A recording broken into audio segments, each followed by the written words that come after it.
Why we need interpersonal communication by David Snyder. Interpersonal communication is one of the most important things that we need in our society, especially between cultures. Cultures in the United States, in the world, and everywhere else are right now being more divided than ever before. We really need to work on that. To improve that, we need to work on improving our lack of trust between cultures, and we need to help reduce competition between cultures. Currently, right now in the world, we're suffering from lack of trust and competition. Lack of trust, as in an example of that would be the United States and Muslims. We don't trust each other right now because Muslims perpetrated 9/11 and the United States went over there and they're bombing them right now, which is not right. But still, keeps going back and forth. And that translates to pretty much just us not trusting each other. It's not good. We need to learn from the bad in the past. An example of that is war. War is born from lack of interpersonal communication, for the sole fact that when people are at war with each other, they don't see each other as human. They don't communicate with each other. If they just communicated with each other and they saw themselves as people, there would be a lot less wars. Another example is slavery. Do you think people would enslave another person if they didn't see them as a full human being? Other than quite a few other, a few people out there that are really greedy and stuff, and really bad. Actually, people saw it as that. Back in the past, they wouldn't have done that. People would have hated it. We need to learn from the good and help out right now. An example of the good from the past in interpersonal communication is the Romans.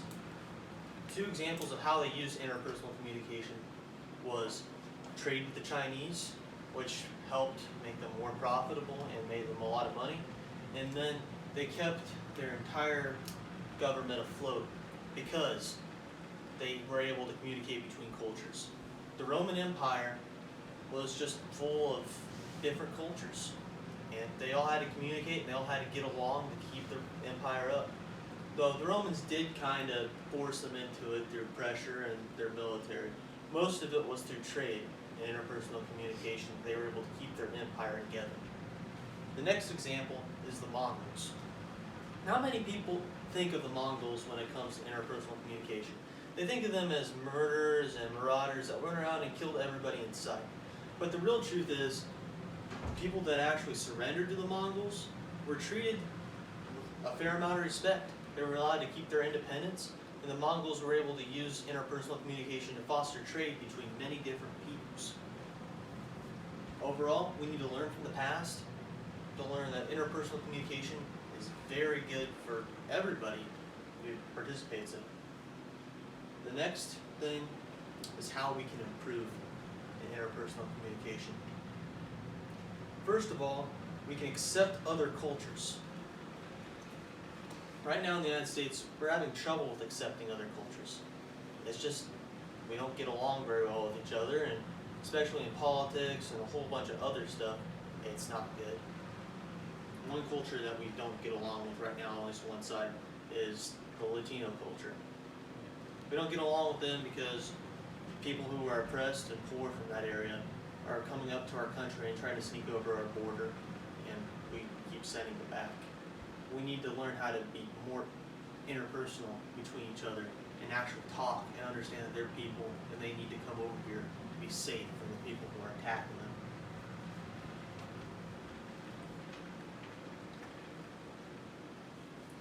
Okay, the next example of how we can improve is to reduce competition worldwide. Right now, the United States and China are in a trade war, and it's very negatively affecting both countries. The reason why we're in a trade war is for no other reason other than competition between the two countries. Each one tries to get a leg up on the other, and they can't accept each other for being the most powerful country in the world. They just have to keep fighting back and forth. To improve that, we need to make it a fair ground. We need to put everybody on a fair base, and we need to make trade equal and prevent that competition. Overall, We need to improve our interpersonal communication skills between cultures, or we'll suffer for it. Thank you, and